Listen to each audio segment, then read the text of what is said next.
No such thing as a product that's too expensive.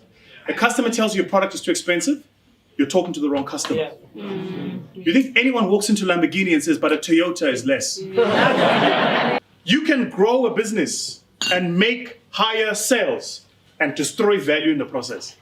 The hardest thing to do is to enable people to see themselves as they are. Not as they hoped they were, not as they've been taught they are, but as they actually are. It's the single hardest thing to do, and I'll tell you why. Because we're all embedded in this construct of a thing called identity. And what people forget is identity by its very nature, one is man-made and two is exclusive. I'm going to give you some advice somebody gave me when I was much younger. And it's probably the most valuable piece of advice I ever got. When you're building a brand, you can't afford to have an ego. You got to do whatever it takes to build it. So the reason I always say to people, start, is because the hardest part is the beginning. My dad used to say to me, you will always be the worst at something the first time you do it. So the results you get the first time you do it are not the true results. That was the worst version of you doing that thing. You should never hold on to the past. You should only stand upon the wisdom of the past. Saying action is not to be determined beforehand. If you use slogans to structure your life, you will determine your action beforehand. Pleasantness of body, mind, emotion and energy is 100% your business. What is happening around us are two realities.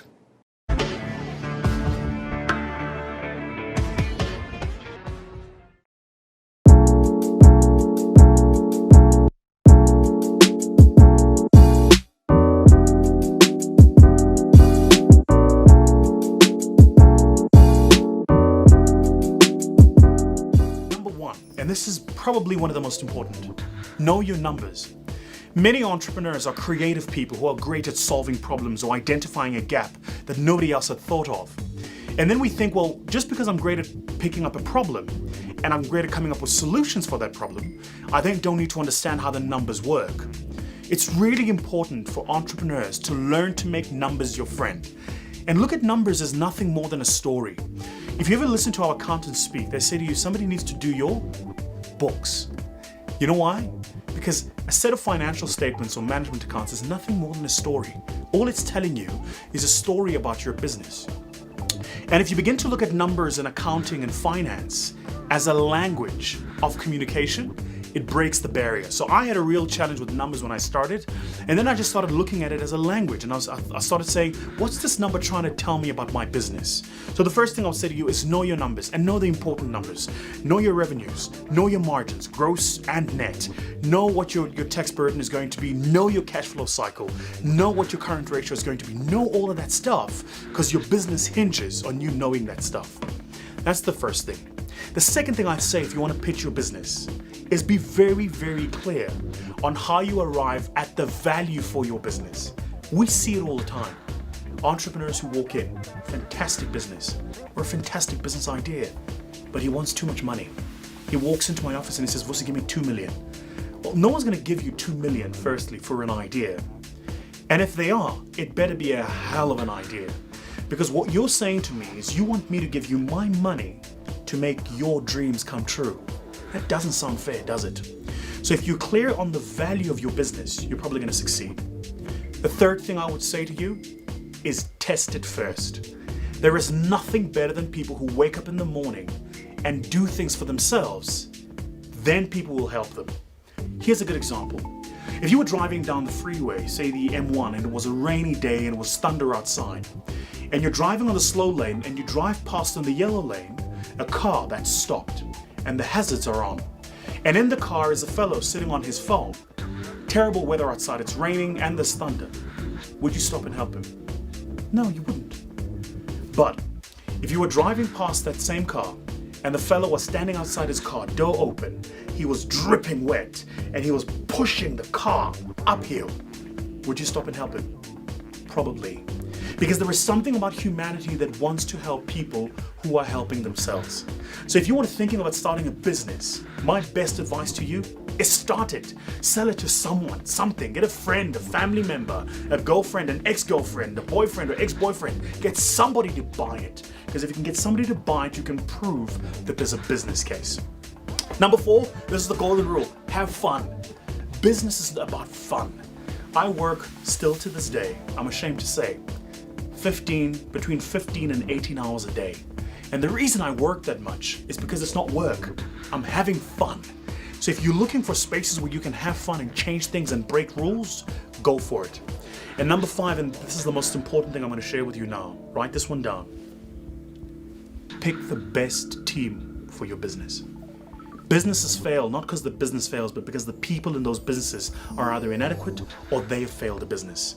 You've got to pick the best people. I am willing to pay top dollar to get people in my team who are the best people in that thing, doing that thing. I have lawyers who are second to nobody. I have accountants who are second to nobody. My transaction team is second to no one. My marketing team, second to no one. If you have the best team, you can build the best business. Hi, Jasper Basson here.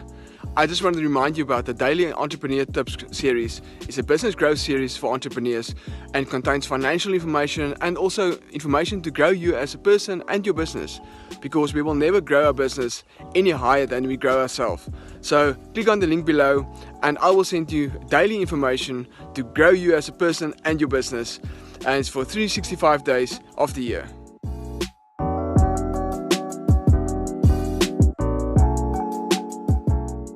Kind of the journey map you want to follow anytime you're using a model to share with people what you're going to be sharing with them, especially if you're looking to raise capital. Okay? So the first thing you want to think about is you want to think about telling them what don't they know. I'll explain these. The second is why should they care? Yeah? Question mark, Vusi. The third, I promise I'll explain this. The third is what makes you the authority. And the fourth is what must they do. I can't claim this. This is work of Africa's largest design agency. They're South Africa based, a company called Missing Link. They use this model. Really, really good. Anytime you're building a story to pitch to people, this is the format you want to follow. Okay? So, the first question you got to ask yourself is, what don't they know? The person you're talking to, what don't they know? Remember, you're involved in your business all the time, right? But you're pitching it to someone, either a new client, yeah, or somebody to invest in it, or a friend, yeah? Which means they, I promise you now, will not have the level of knowledge that you have. They usually have what we call user interface knowledge. Any of you here on Facebook or Instagram have user interface knowledge. The people working at Facebook or Instagram have levels of knowledge 12 stairs lower than what you and I have. That's their job. Yeah? So if I'm going to stop thinking like a user and start thinking like an investor, the things I don't know, I need to know. Does that make sense? But the thing is, don't be technical. You can't tell me what I don't know using technical language. You're going to lose me. Gone, out the window. I can't tell you how many pitches I've sat on where the investor starts going, so it's written in Java, but we also use C++, sharp, and then I'm like, oh, jeez. Is it written? Yes. Does it work? Yes. That's all I need to know. Yeah? Is it responsive on Mobi? Yes. That's all I need to know. How the code connects with the API and then the plug in and then there's a plug out and an API, IPO, I don't know.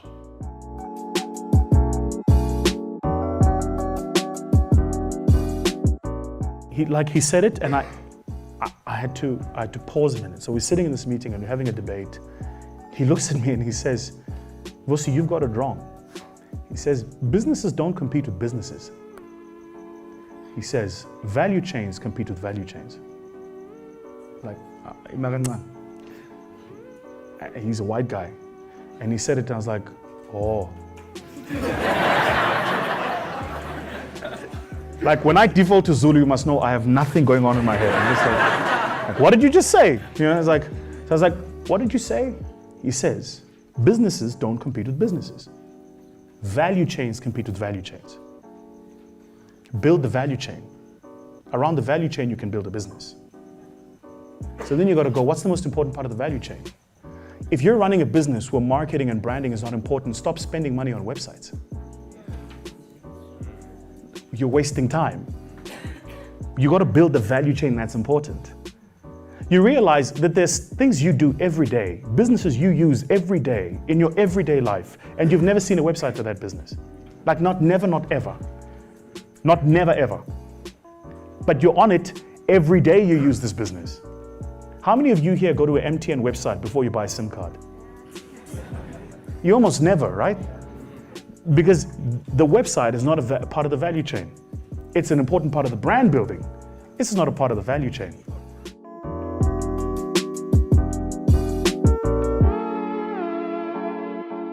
And the minute you say to yourself, I'm in business, and someone says, can I have something? And you give it for free, it's not a business anymore. Anyone can sell a product for free. When you employ salespeople and they start complaining about not making numbers because the product is too expensive, we'll have a chat about it in a moment. There's no such thing as a product that's too expensive. No such thing as a product that's too expensive. A customer tells you your product is too expensive, you're talking to the wrong customer. Yeah. You think anyone walks into Lamborghini and says, but a Toyota is less? Lamborghini will tell you, then go to Toyota. Why are you here? True fact, I'm the most premium price speaker in South Africa. I charge in South Africa more than any other speaker in the market.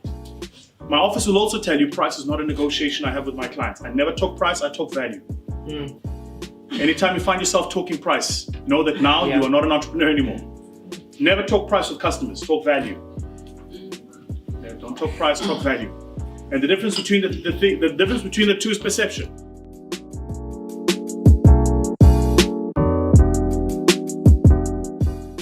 But everybody says, I'm going to give you money to start a business. This is not the conversation we should be having. You should start a business, raise money to grow a business. And so your passport to calling yourself an entrepreneur is when you've proven the business is fundable for growth. This is important because, as you know, not every business is scalable. You know, like if I'll give you an example. My wife's a chef. She's an amazing chef. Congratulations. This dude, like, right. But You look amazing. You know, but I am, you know, my wife's an artist. She's not trying to build a wimpy. She's an artist. So for her, every single plate, I'll watch her just obsess over where to place the bloody lettuce. And I'm like, but comrade, it's just lettuce. You know, like just put it on the plate, man. The person's going to eat it anyway, right? But for her, it's an art. That's not scalable. It's just not scalable. You can't Gordon Ramsay that. The minute you scale something, you're going to lose a bit of the art and the artistic ability and the nuance, as you know. The creative aspect goes out the window because you now need to run this thing like a sausage factory. This is the difference between, 5-star Michelin star restaurant and McDonald's, you know, but they offer different things. So I think many entrepreneurs just need to try and understand, what are you offering? And it goes back to that conversation about what's the problem that you're solving.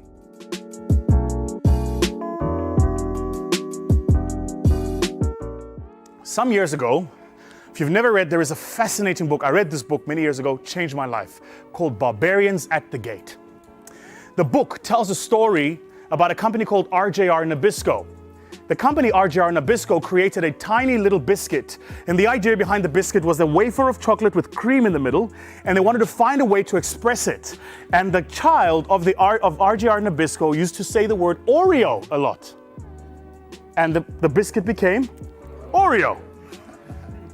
Follow me, comrades. I am leading the revolution here, comrades. I'm leading the revolution. So anyway, so this happens, and this company grows to become a massive mammoth business, and a couple of people lined up like barbarians at a gate seeking to take over, and they bought that company for cents on the dollar. Then it was called a hostile takeover. Today, it's what we call the alternative asset class or private equity. The company was listed, so important. It was listed.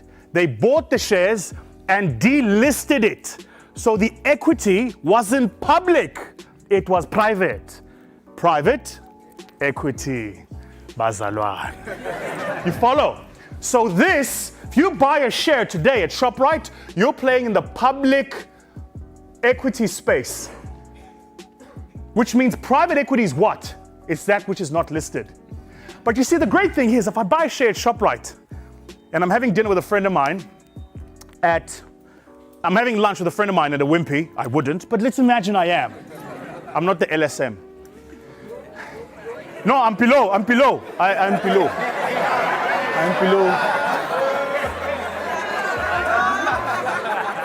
So I gotta tell you guys something. So after these masterclasses, we send everybody a link to like rate them. And one of the things people say is like, yo, Vusi says bars, eh? Yeah, bars. No, I mean, it's just my sense of humor. Please don't take any umbrage. Anyway, so if that were the case, right? So I'm sitting with a friend of mine like at lunch over at Wimpy. And I'm having the Wimpy Degwood, which I love. I can't eat it now because I'm on diet. But oh man, that Wimpy Degwood is so good it has human rights. That Wimpy Degwood is the truth. And I mean old school Wimpy Degwood, not the new school Wimpy Degwood. I'm talking when Wimpy used to make Degwoods with real bread, that Wimpy Degwood. So anyway, and this friend of mine says, dude, check this out. You know you've got some shares at Steinhoff? I go, yeah. He says, there's an accounting scandal. A friend of mine who works at company X told me about it. If I was you, I'd sell my shares. So the following morning, I call my stockbroker, or I call my banker, and I go, do we have any Steinhoff shares in our portfolio? He says, yes, I sell them. Yeah? And I sell the shares. He can, it's an OTC. He goes to the market, he says, Vusi selling his shares selling at $100. Somebody on the other side says, I'm willing to pay $100. They pay me, I get my $100, they take the shares. 2 weeks later, the story breaks, goes from $100 to zero. Yeah? That's the thing about the public equity class. But private equity is different. What's the first thing about private equity that jumps to your mind? Yeah, it's exclusive, it's locked. Yeah? So if you buy shares in his business, what's your name, sir? Who are you? Sihle Limited. So I buy 40% of Sihle's business. I give him a million rand of my money for 40% of his business. Yeah? Then you, sir, what's your name? Onga comes to me and he says, hey, Chief, you know Sihle's running this business badly. And we just got sued by one of our suppliers. They're taking us to the cleaners. If I was you, I'd sell my shares. How do I answer him? Where? Like, where am I going to sell these shares? Because there's no OTC system. Make sense? To buy shares in his business, he would have issued me with a share certificate, but before that, I did a valuation, there was a due diligence, then we issued contracts, he sent me back contracts, guys. Like, I look at the companies we're invested in, just the contracting stage alone is a nightmare. And so I was saying to the team, I was like, can we not find a standard template for every single transaction we do, where we can introduce a few variables, but so we can educate the entrepreneurs we're teaching about a standard term of contract. So the guy doesn't need a professional lawyer he has to pay 100,000 Rand to raise 100,000 Rand. Like, his system is broken, right? So I can't sell his shares. Because I can't sell his shares, I am locked in. And so because I'm locked in, there is something called a premium that my shares have to generate. That's why a lot of small entrepreneurs don't raise money. It's because if I know the information and I can sell the share immediately, it means where there's a risk, I can liquidate the risk. If I'm locked into your business and I can't, it means the return has to pay me for the risk of the fact that I can't get out. You have to generate results better than I can get in the public stock market. So the way the asset manager evaluates your business, asset manager, VC firm, evaluates your business when you're raising money is he uses exactly the same model typically we would use for a listed asset class.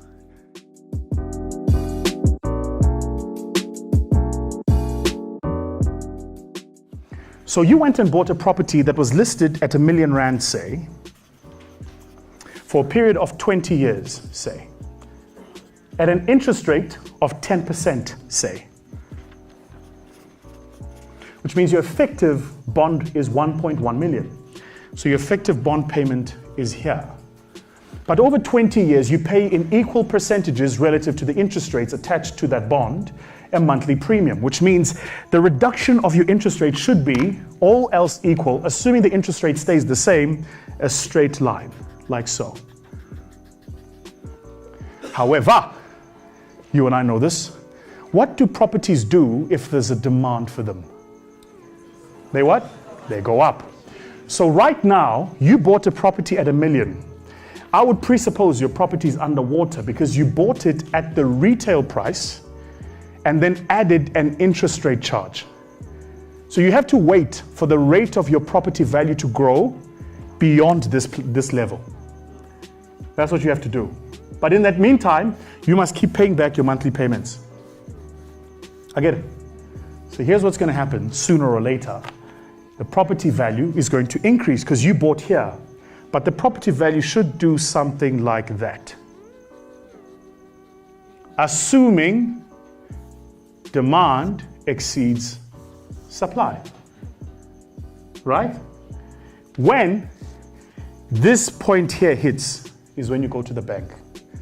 You say, you know, we bought this thing at $1 million. Your exposure as the bank, because you gave us 10% as an interest charge, is 1.1 million. But the value of the property in the market right now is 1.1 million at this point. Yeah? Then you say, well, your cover ratio is 0. You're taking no further. If you sold today, you'd get your money back. Yeah? Give us more money. The bank's going to tell you, just wait a bit more. And they're probably going to wait until you get to somewhere here. And they'll say, well, the property is now worth 1.4 million. We are happy to extend you an additional 300,000 in credit. That's when you say, thank you. I will take your 300,000 Rand bank and I will use it as a deposit on my next property for 1.1 million. But if I'm putting in a deposit of a property of 1.1 million, what's my net exposure? 800,000. And you're going to follow the same cycle. That's why I said to you, wear the same t-shirt, drive the same car.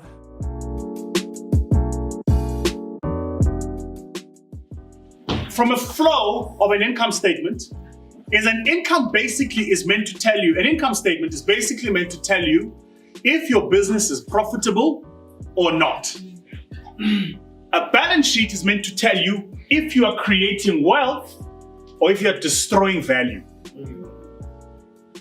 You can grow a business and make higher sales and destroy value in the process.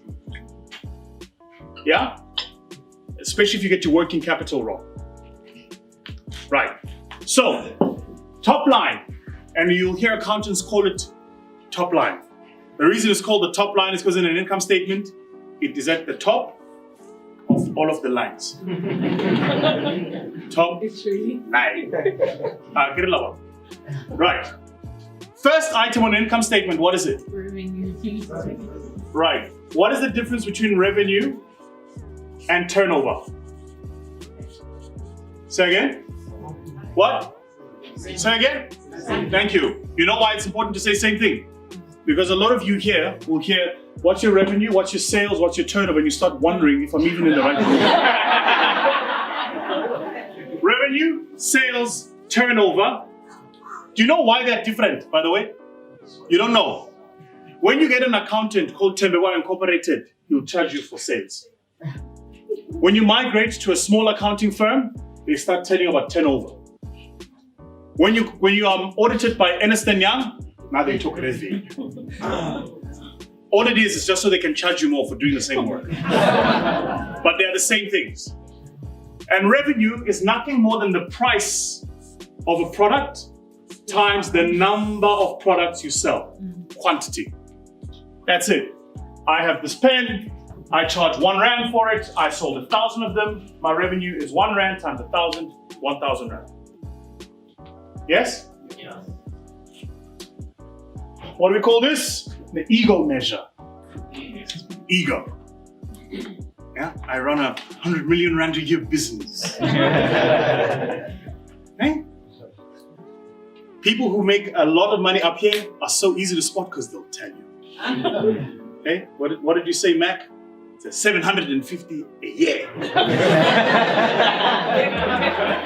Basically saying, "Mang pumala ning joy ning pega, ning pega." Ngavuka namanje ngavuka. Nguye ngavele ngivuke nje. Yeah, it's like it's a cool ego measure. It's you advertise it to the world. Go to the world and you say, "Look at me. I make X."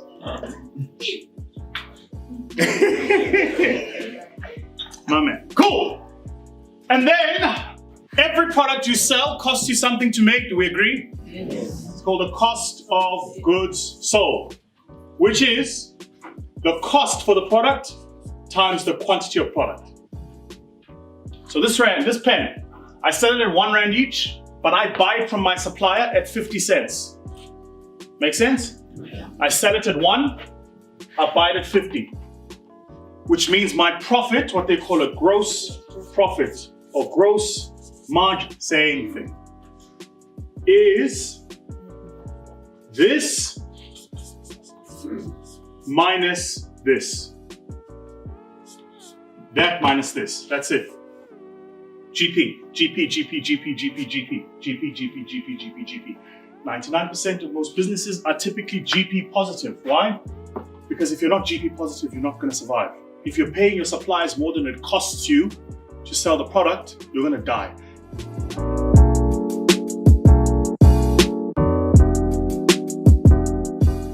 Could you take 3 months leave and your business still meets its performance targets?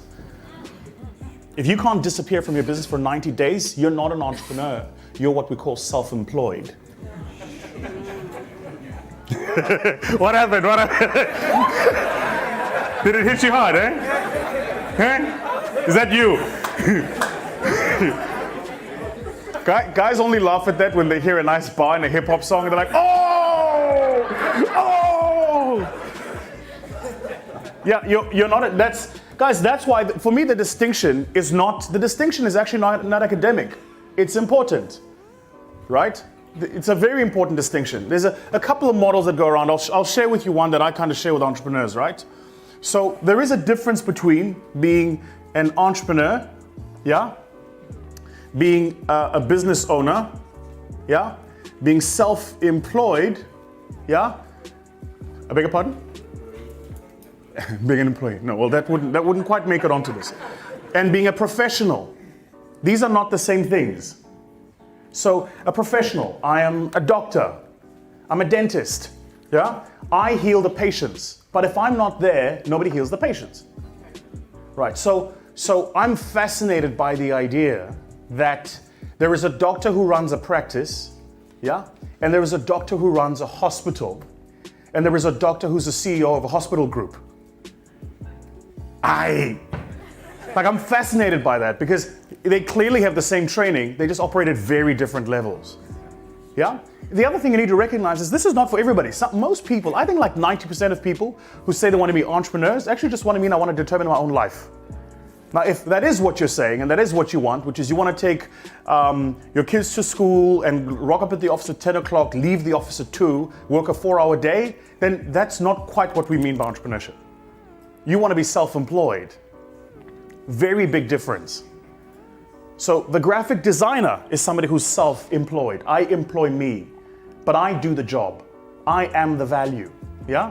The professional is the lawyer, the advocate, the person, the accountant. You absolutely, positively must have them as some part of your business. They may use an underling to do the work, usually some sort of apprentice, but it's very difficult for them to scale their businesses because they need to sign off the document. You know, when my audits get done by EY, I know who the partner is. So if that document's not signed by him, even though I know he didn't do the work and his apprentices did, he must sign the document, right? So he's clearly a professional employed. Make sense? If he was to start his own business, a lot of professionals do this. So you leave EY, you leave PwC. I see a lot of black professionals, by the way, who walk into companies oversold on this thing of transformation and then get there and realize that the company's not quite as transformed as you used to be. Oh, rule number 4 of the masterclass, as we call it as it is here. And I've just seen so many of my friends who do this. They're like, oh, I've joined company X, Y, and Z.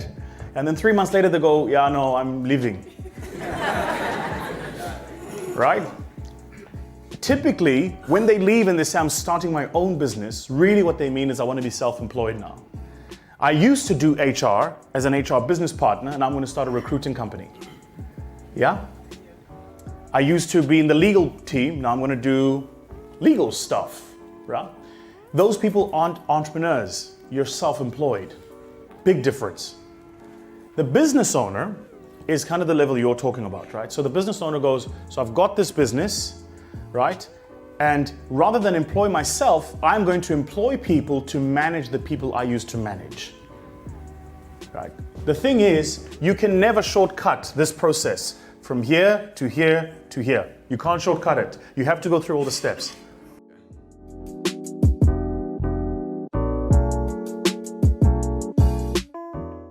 A very complicated problem that has a very simple, like, linchpin that if you address that, then everything else tumbles from that. And I'll say that one of those things isn't just language, it's just how you think about your place in the world, your identity, and everything sort of keeps coming back to that. Do you agree that the statement that you made about being able to make the most of your freedom centers around how you conceptualize yourself and the world, pointedly 100%. Identity?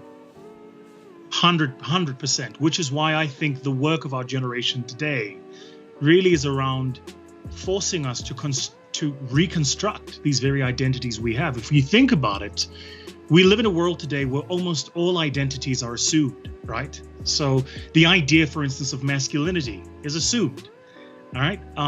The idea of being a strong Zulu man is assumed. There is a script, there's a book somebody wrote that says these are the ways you've got to be this thing, right? And I didn't get to do the edit. I just got the PDF version, right? But I'm saying if I'm living in a world that is complex and changing, I can't take this PDF script into a new environment. It ain't gonna work. So I either get to keep the tradition and the emotion, or I get progress, but I can't do both, right? And, you know, for me, I really used to resent this because I would get chastised, I'd get mocked, I would get attacked. And then I realized that actually I was giving others the permission to be themselves too, right? So, and that's the most empowering thing that you can do when you choose to step into no man's land. Meaning saying the things that you're saying? The sort of inflammatory things? Well, so not only saying the things that you're saying, but allowing yourself to be ventilated, allowing those thoughts to be discussed and ventilated by people, right?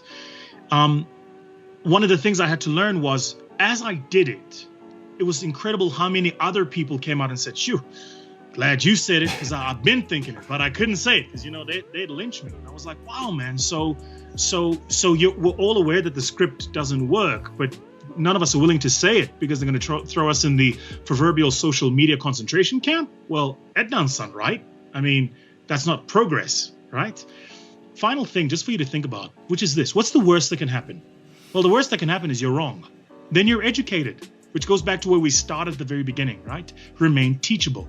So the worst thing that can happen is you say something, you're wrong, somebody picks up the phone, you're educated, you grow up and you mature. But I think it's really important. I think this idea of identity is just so powerful. When somebody asks the question, who are you? How do you answer that question, right? Are you the job you have? Are you the place you come from? Are you the lineage of your ancestors? Are you the qualifications? Are you your geography? Who are you, right? And I think a lot of us don't really bother to give that enough thought. I want to go back to this idea of getting started. I think that to your point about you get educated, you're wrong, but you figure out that you're wrong, and now you can take a step towards being right.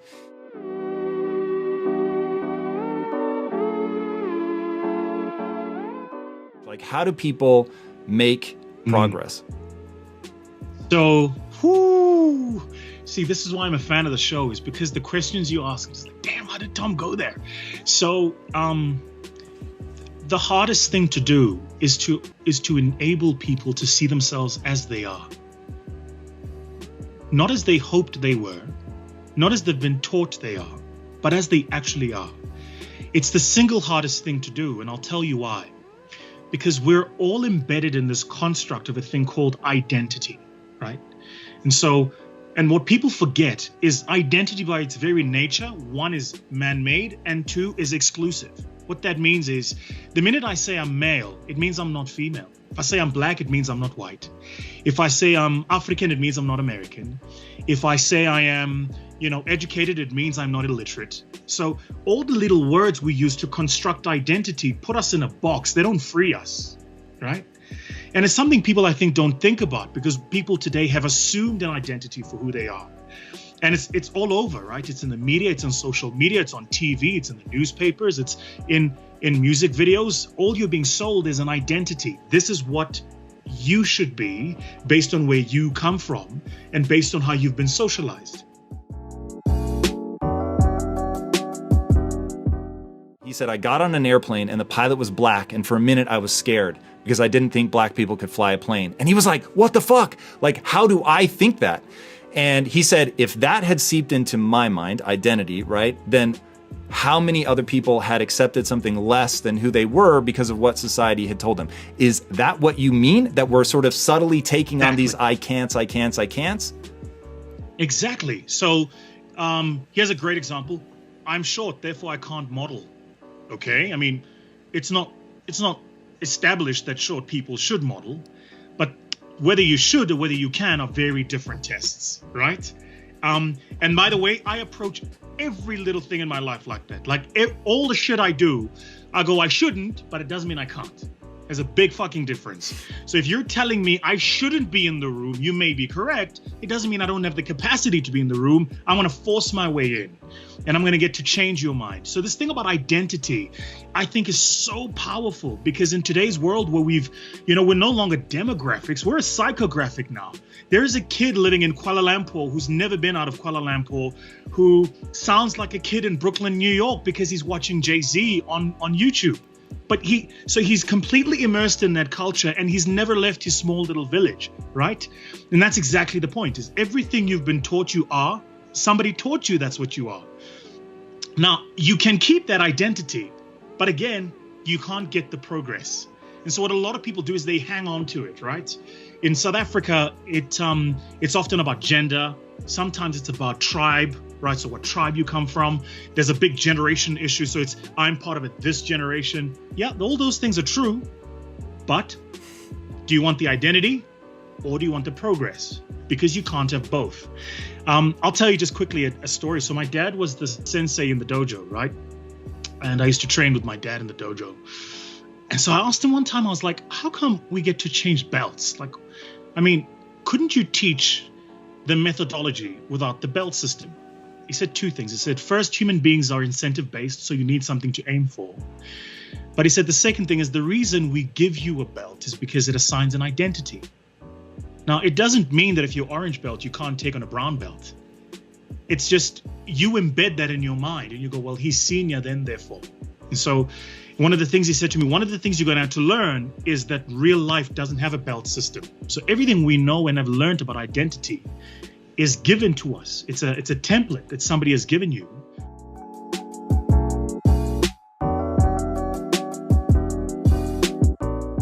Industrial and commercial applications. So I don't do consumer tech.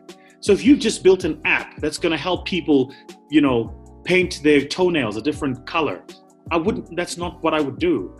But if you have an industrial application that's going to help factories run more efficiently, or going to help an industrial application that might help hospitals allocate beds better for people, that's literally what I'm looking at now. We've got one that's sitting on our table right now. These guys have built this phenomenal application that you can plug into with an API, you can plug into any of the back-end systems that run many of the hospital groups. And those hospital groups can understand the amount of capacity they have to deal with the COVID virus.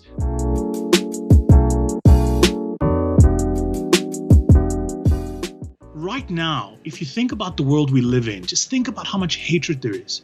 Think about how much anger there is. And yet we're not moving. So what really pulls me out of it, and it's an honest conversation with me, is I go, do you want the emotion or do you want progress? Because you can't have both. Oh, shit. Right? Go deeper on that. Right? That's crazy. So, you just gave me the chills. I'll give you an example. You're at the gym, right? You're curling. You're rep 8. And your body starts to fire off those signals in your brain and it goes, stop, it hurts. If you stop, you get the emotion, you don't get the progress. So if you talk to any decent athlete, they'll tell you that where the pain starts is when the work starts, right? Talk to any decent entrepreneur that's built a large scale business, they'll tell you the shit they had to go through.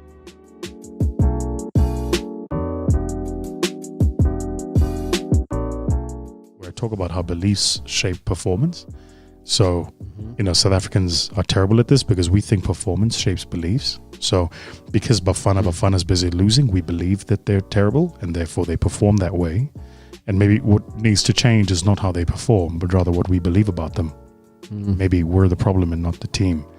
Anyway, so to make the point, if you look at the first time a human being ran the 4-minute mile, what happened after that is over the next decade, 28 other human beings did it. So Kipchoge just ran a marathon in less than 2 hours. Watch what's going to happen now. Every single long distance runner is going to try and go after that. When human beings started summiting Everest, people were like, we want to summit Everest. So beliefs shape performance. It's not the other way around. But somebody has to first believe it, go there and do it. The thing about places like the US, which people are not aware of, is the belief system's there. So by the time you get into that environment, you're performing for the belief system. Whereas in South Africa, it tends to be the other way around. It tends to be, well, first do this thing and show us how amazing it is. Then we'll believe in it. I'll give you an example. So we're busy capital raising, right, for our VC firm. And much easier for me to raise $1 in the US than to raise R1 here. Much, much easier. Fewer meetings and less convincing. That most people go, how's that possible? And by the way, you're solving an African problem. It's actually just because they get it.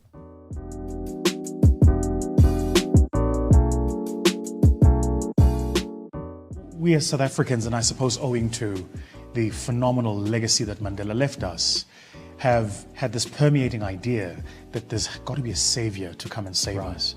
And so most of these rock star personality politicians, whoever they are, whether they're wearing, a beret or an overall, live up to this rock star persona because they're the next messiah. Right.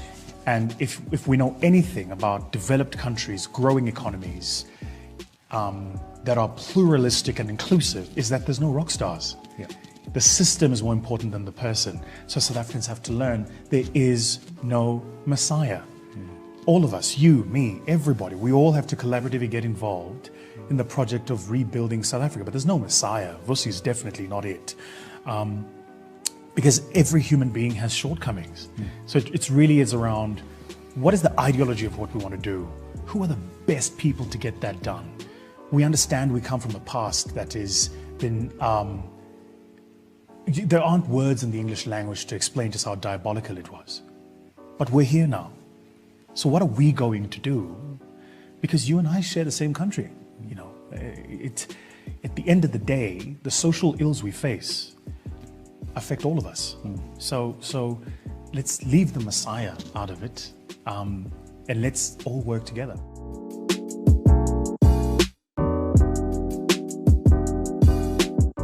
Knowledge is not a finite commodity. Knowledge is a fluid construct.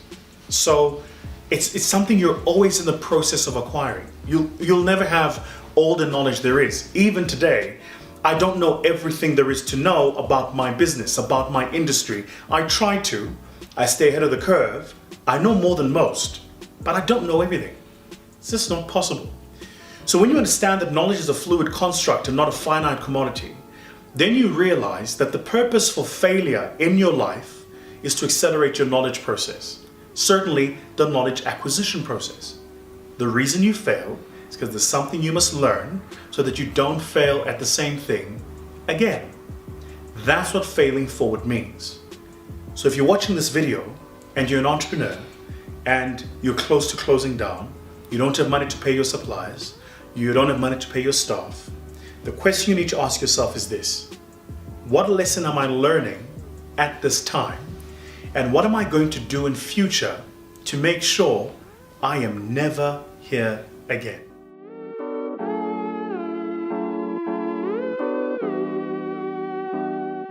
I'm going to give you some advice somebody gave me when I was much younger. And it's probably the most valuable piece of advice I ever got. When you're building a brand, you can't afford to have an ego. You got to do whatever it takes to build it. And I'm going to tell you guys who actually gave me that advice. True story, George Sombonos. George Sombonos is passed now. He used to run a company called Chicken Licken. And true story, I was in the Johnny Walker had a prize that they used to give to successful entrepreneurs, right? And George is in the running to win the prize.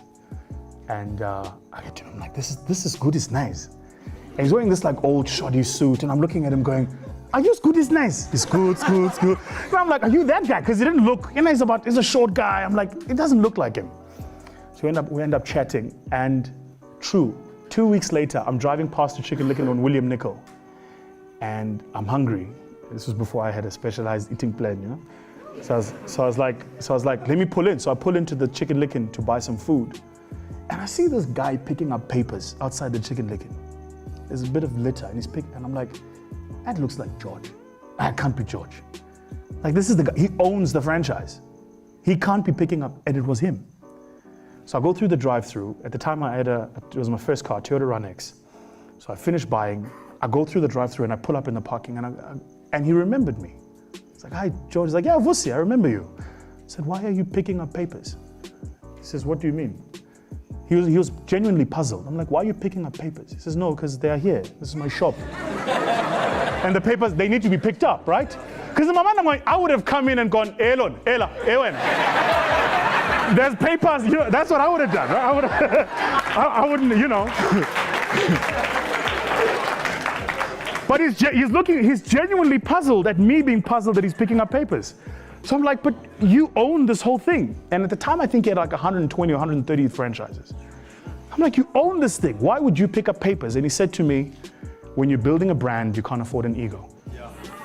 He says, because the customer that drives past doesn't go, who picked up the papers? They just go, are the papers picked up, yes or no?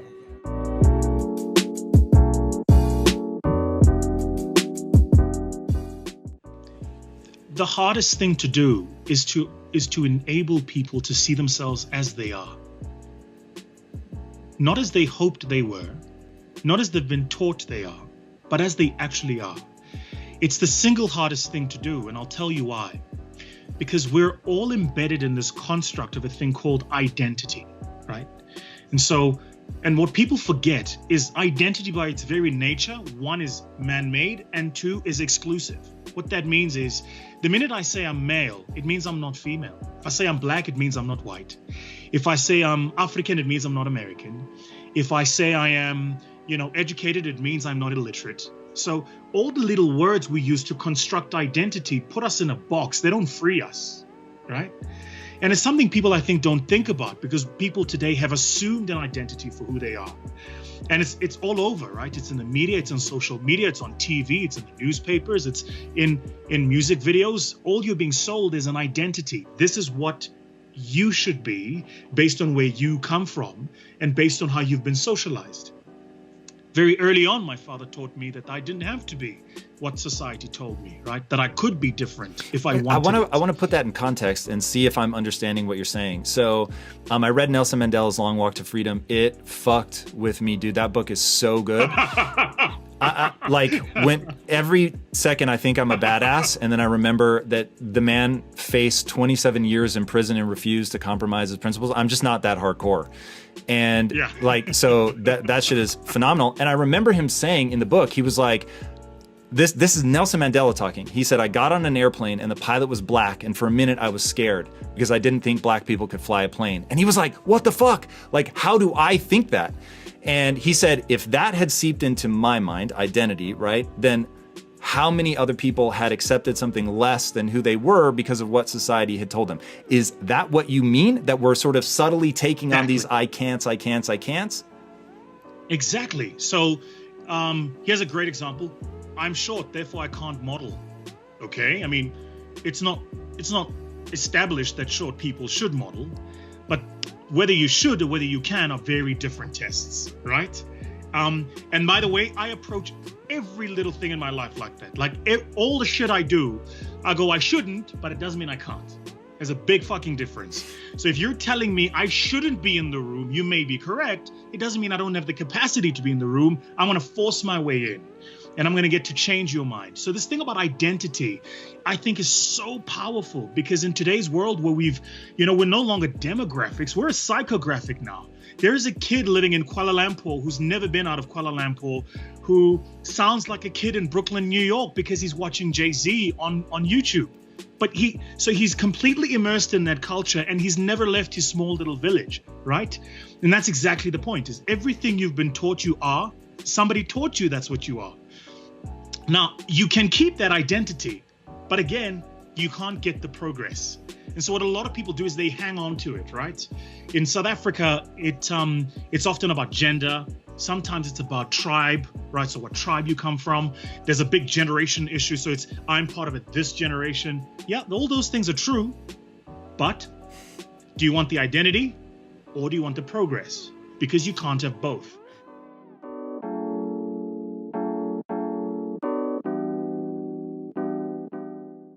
What goes through your mind when you hear people like Elon Musk, Jeff Bezos, Steve Jobs? What these people have that we don't have?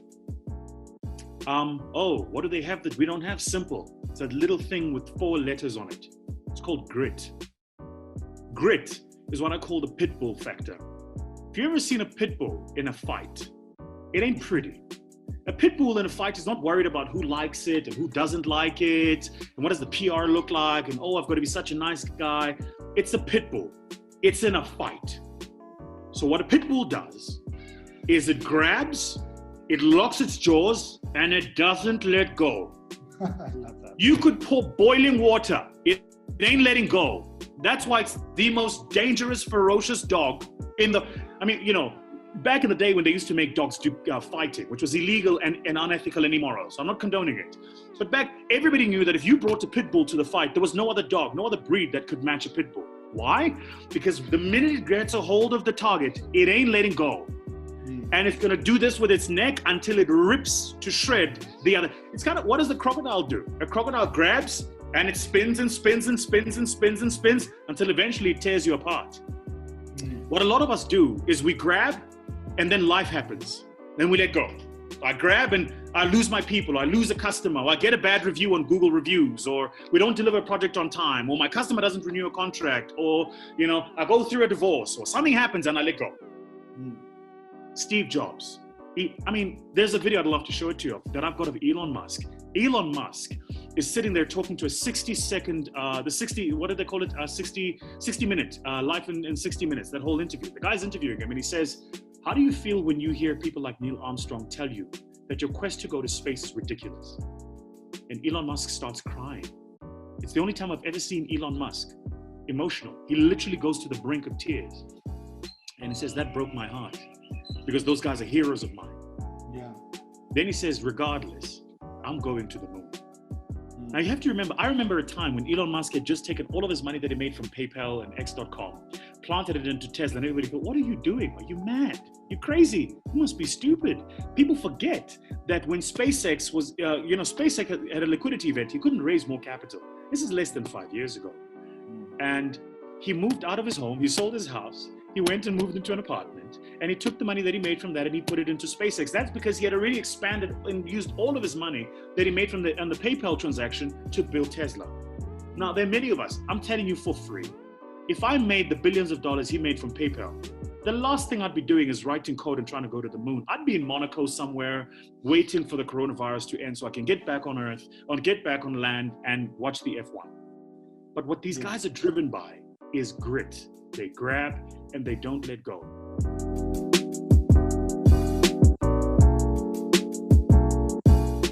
The single most important part of the momentum equation is movement, right? So I'll give you an example. Here's how I explain this to people.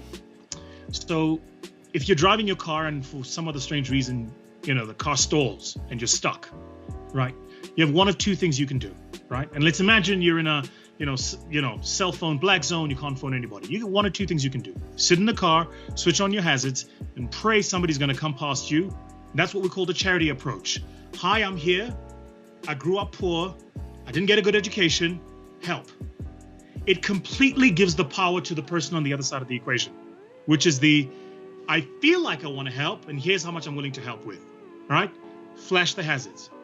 The alternative is you open the driver's door, you drop the handbrake, you put your shoulder behind the chassis, and you push. Now, when you start pushing, the hardest part is going to be that initial meter because the car is completely still. It's got no momentum. So you start pushing. And what happens is 5 meters down the line, 10 meters down the line, assuming the road is flat, of course, all of a sudden you're not pushing as hard as you were, you're just maintaining momentum. So the reason I always say to people, start, is because the hardest part is the beginning. My dad used to say to me, you will always be the worst at something the first time you do it.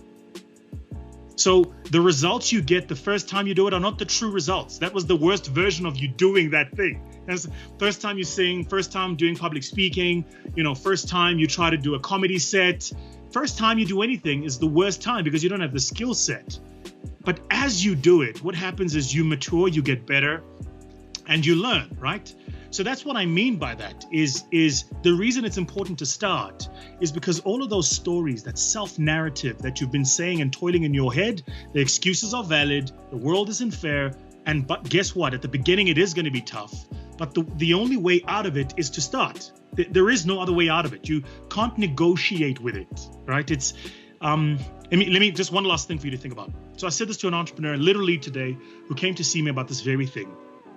And she was saying to me, look, business, it's COVID, it's been a tough time, yada, yada. And I said to her, if you went to, imagine, the Empire State Buildings. I said to her, if you went to the top of the building and stood at the ledge, prayed to whichever God you praise, God, Buddha, Allah, and told them that you don't believe in gravity and jumped, you'd find that gravity believes in you, right? So I was saying to her, the environment in the moment we're in is gravity. You can't negotiate your way out of it, right? What you can do is you can get started with who you need to be to survive this moment. And what she was doing, which is what I think a lot of people do, is they hang on to who they used to be, right? So I used to be well, that's not working anymore. So who do you need to be? And get started on that journey. I really honestly firmly believe in the school of starting. Starting, I think, is often more important in the entire momentum construct than everything that comes after that.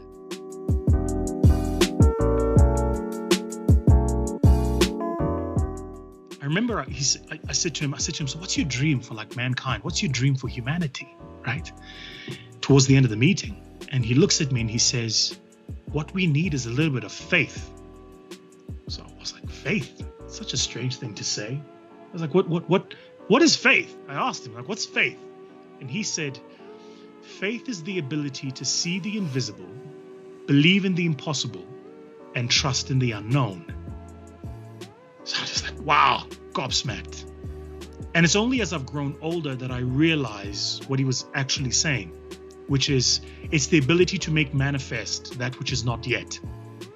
And I think a lot of us are living in a world today where unless we can see it, touch it, or feel it, we don't believe it to be. And we forget that everything you can see, touch, taste was imagined by someone, created by someone who had to have faith that it would find resonance with mankind. I think we have a duty today to understand the power of what that means.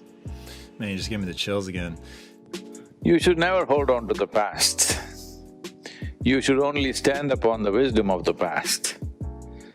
You should not hold on to it because activities of yesterday, what was wisdom yesterday could be foolish today. Sure. Let me correct that question first, Vusi. The thing is, you said, is the world ready for truth? World will never be ready for truth because the word world is not true.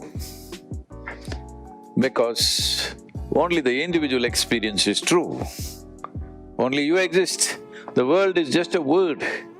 That is because you don't have…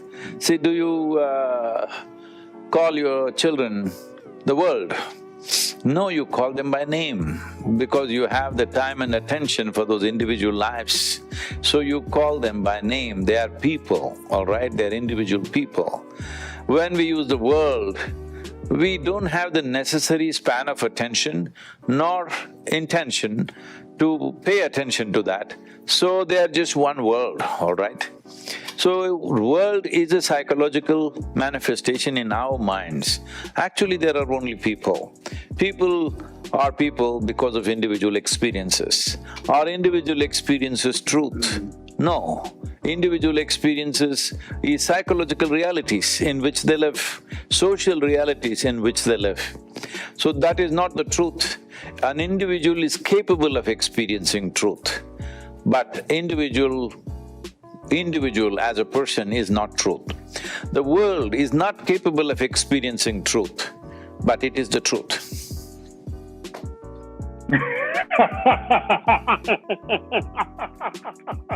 Did I say something so funny? That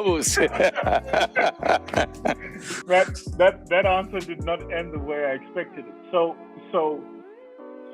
let me then ask this question quite simply. What is the truth?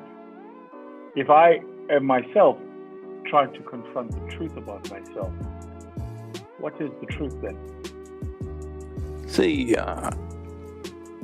when I said something is absolute, that means you cannot define it, obviously. If you give a definition, it becomes a small piece of something, right? You can define something which has physical boundaries. You cannot define something which has no physicality to it, no boundaries to it. So truth is not something that you try to define and philosophize. Truth is something that you experience. How do you experience truth?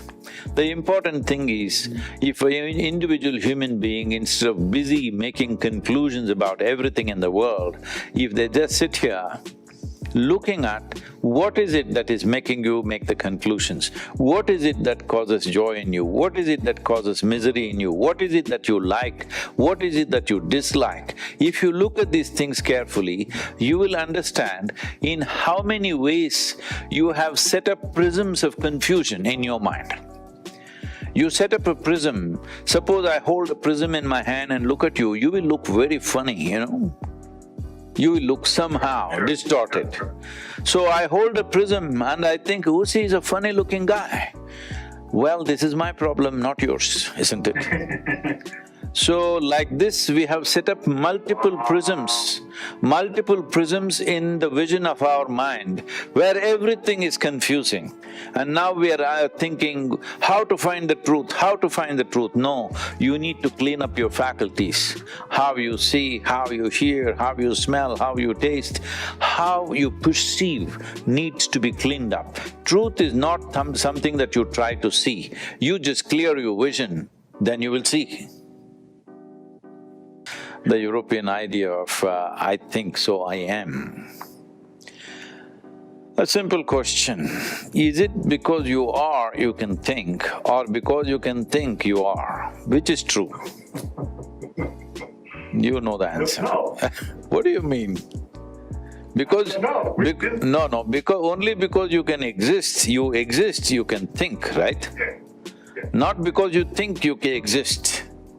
So I'm saying if you are so lost in your own psychological realities that you fancifully start believing that your psychological reality is real, your psychological reality is just your drama, there's nothing concerned with reality there, okay? It is your psychological drama, and you start thinking, right now human suffering is all invested in this, that people think their psychological creations are bigger than the Creator's creation. That is the problem, essentially, that's all they're suffering. That's the only thing human beings are suffering. Their psychological creations are larger and more significant than the cosmos. That's all their problem is. One knock on their head, their psychological reality will evaporate, all right? I'm saying, this is not truth, this is just your drama. You've gotten so engrossed and invested in your own drama, you just forgotten that there is a reality called existence. Now about what you said about the African people, you are, so I am. Well, this is a very social reality, this is a way of acknowledging another human being, how we as human beings are not designed in such a way that our individuality is absolute. We have to interact, we have to be together. This is a more peacemaking in the society. This is a more, I would say, social wisdom. Nothing to do with truth per se, it's a social wisdom. You recognize, acknowledge that everybody around you is important, without them you really are nothing.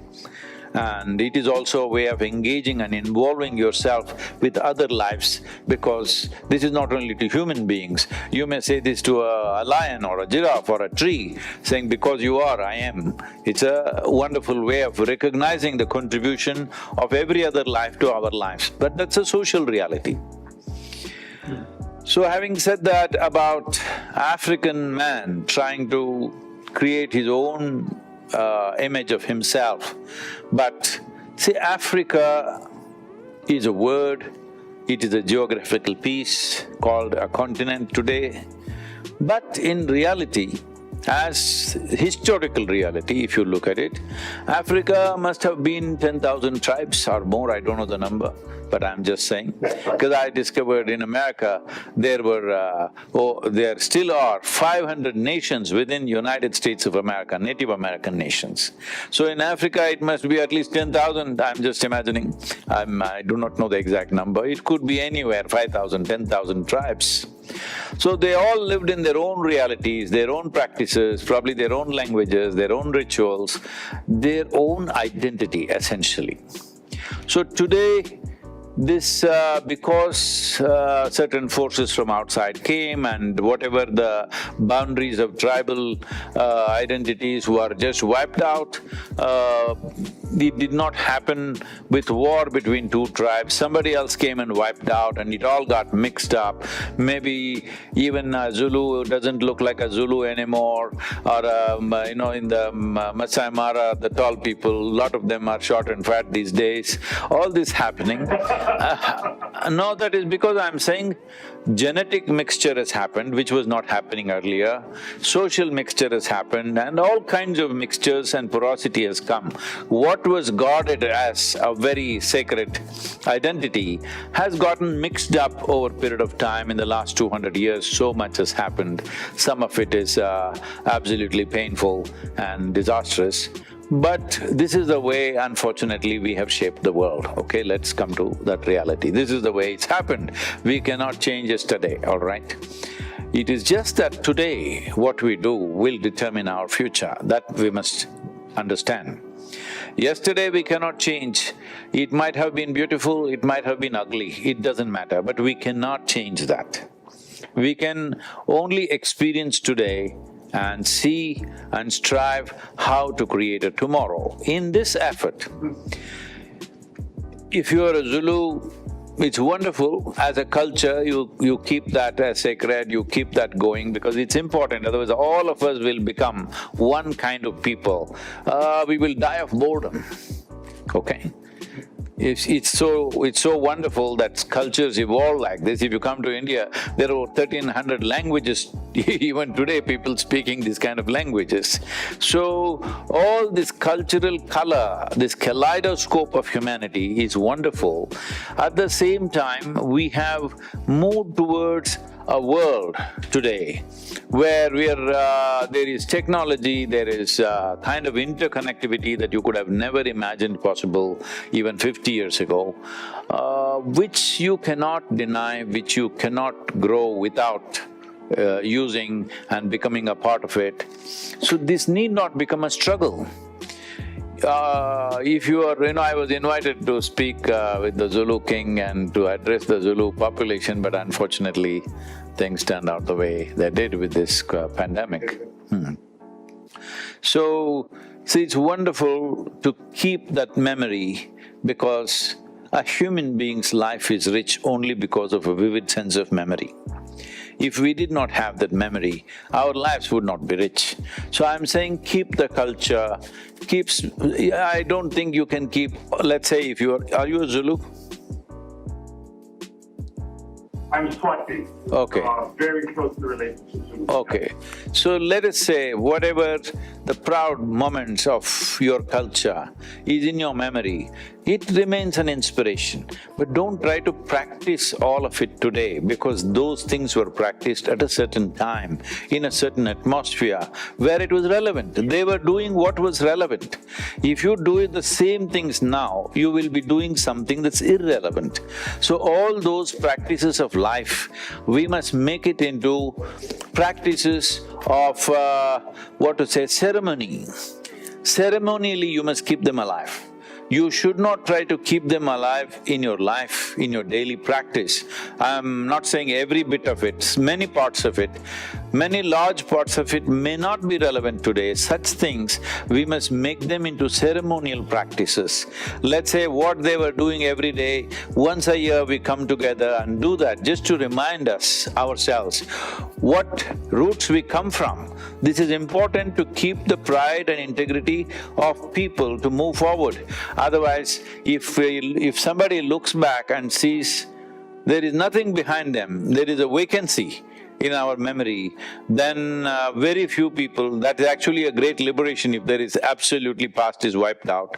But that is not the way most human beings are made. They will suffer, they will not know how to use it as a springboard. So if you convert what was day-to-day practices of your tribe into a ceremonial practice in your life, it will be like a springboard for you to walk strong into tomorrow. Got you. So if I'm hearing you, then what you're saying is that even the idea of identity itself is not fixed. That identity is a contemporary construct. No, it is not… Always identities have been there. But what was a tribal identity, today you're trying to make it into a national identity, or now Africa means a continental identity, or we are pushing towards a global identity. Global identity does not mean all of us should paint ourselves white or black. We are different colors, we are different this thing, it's fine.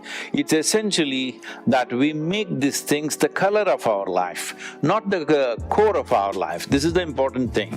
The core of our life is we are human. The core of our life is we are life on this planet, which is the most important thing. The color of our life may be black, white, I am brown, okay?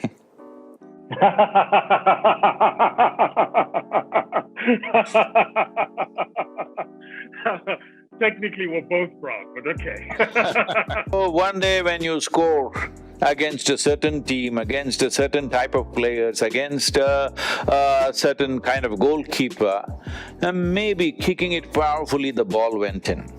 If there's another set of very energetic defenders and goalkeeper, powerful kick may not go, a gentle lob may go into the goal. This is something you decide on the ball. You don't say, powerful kick will go in. Oh no, you may hit a wall all the time. So, I'm saying action is not to be determined beforehand.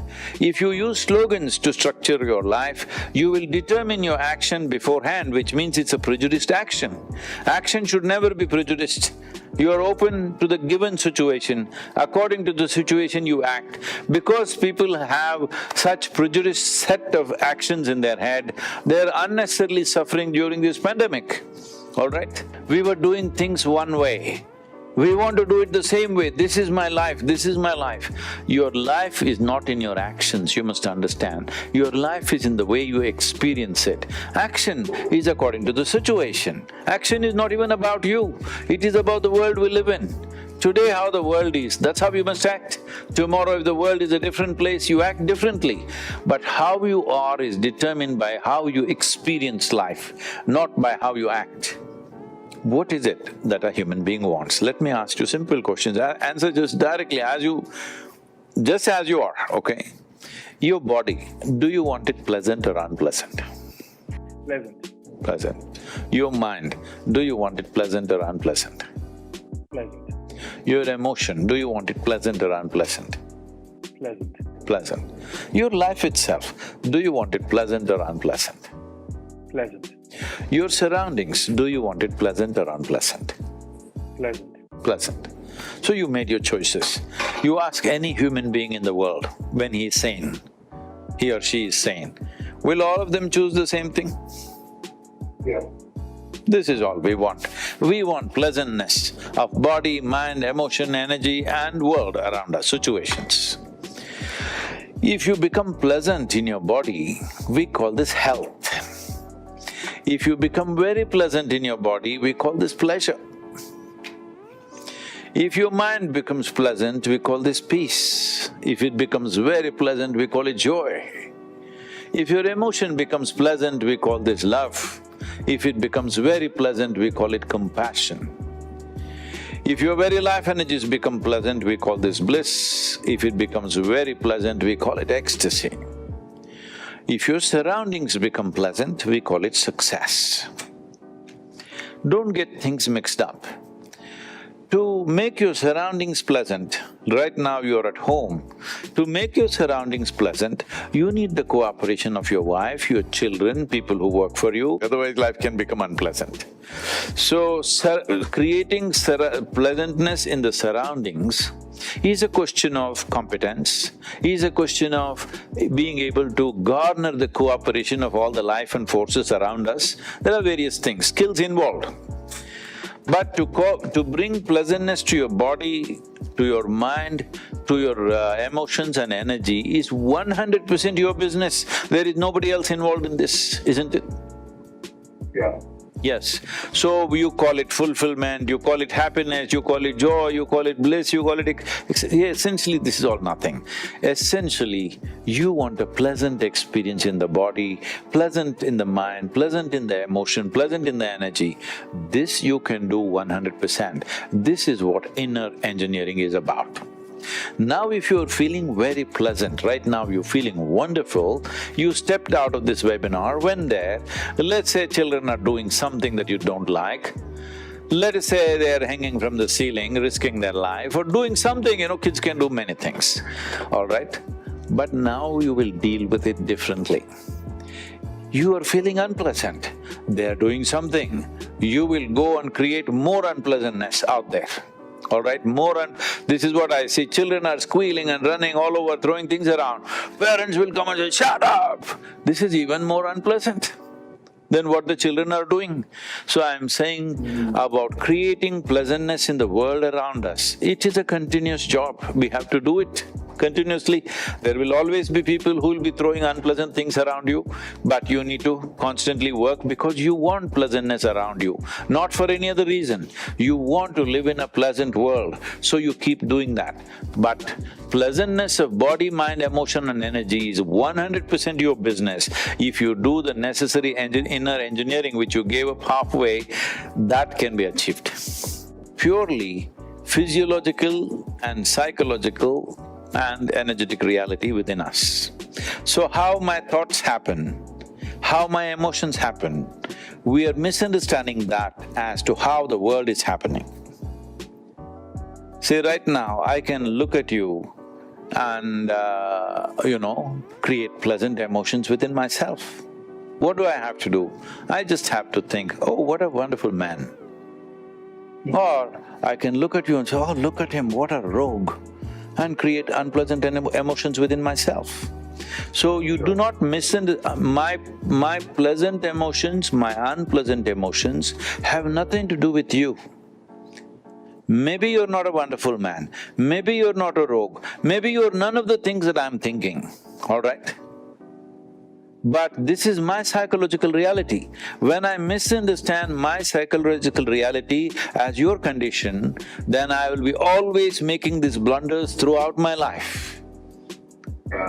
So this is the fundamental thing we need to set, that inner engineering means this, that you align yourself. See, do not talk about things which are not in experience. You said spirit, soul, whatever, there were a few more words. Anyway, let's leave that. The only things you know is you have a body, this for real, right? This for real, which is going to the gym every day. I would suggest something else more better than that. But this, you have a body, you have thought, you have emotion. To make these things function, you have energy. These are the only four realities which are in your experience. Rest is all your imagination, including the world. Including the world. Because right now, you think you see me. No. You see me not here or there somewhere. You see me only in the firmament of your mind, isn't it? So how will you see me? You will see me depending upon the shape of the screen that you have, accordingly you will see. Sure. If your screen is flat and smooth, you will see one way, if your screen has distortions, you will see it another way, whatever it is. So you do not experience anything here in this world except yourself, except the way things happen within yourself. This is why inner engineering is fundamental and vital, because you fix that. You fix how things happen within you. Once you fix that, it's not that you sit here, this is not a charm school where you sit here and look at everything and say it's fantastic, fantastic, fantastic. No, not everything in the world is fantastic. There are a lot of ugly things, there are a lot of terrible things, there are a lot of horrendous things happening every moment in this world, all right? So seeing everything as it is. What is horrendous is horrendous, what is fantastic is fantastic, what is beautiful is beautiful, what is ugly, seeing it as it is. But you are in a state where neither the beautiful nor the ugly changes the way you are. You experience the beauty, you experience the ugliness, but it doesn't change who you are. Who you are is well established, not on the basis of your identity, but on the basis of your perception. Right.